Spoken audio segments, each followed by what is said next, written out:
এই হুড়কা ইউনিয়ন যে কর্মী সম্মেলন হচ্ছে এর বিষয়ে আপনি কিছু বলেন।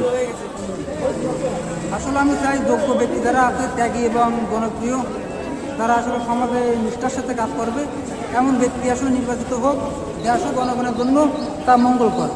এই জন্য আমি সবসময় কামনা করি যে একজন যোগ্য ব্যক্তি যেন নির্বাচিত হয়। এটাই আমার আশা, আর ইনশাল্লাহ আমি আশা করতেছি যে একজন যোগ্য ব্যক্তি নির্বাচিত হবে ইনশাল্লাহ।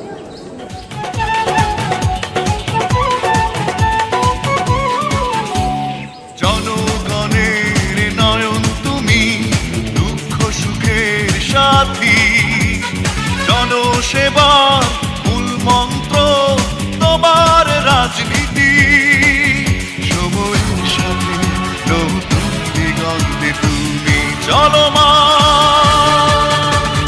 তারেক রহমান, তারেক রহমান, তারেক রহমান, দেশ দরদি তুমি তারেক রহমান।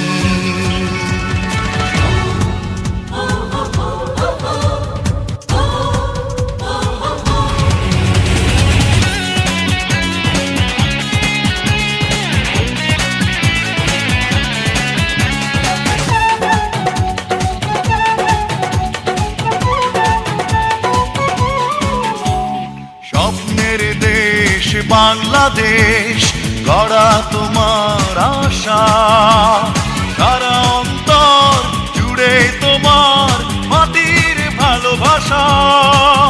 মানুষের জন্য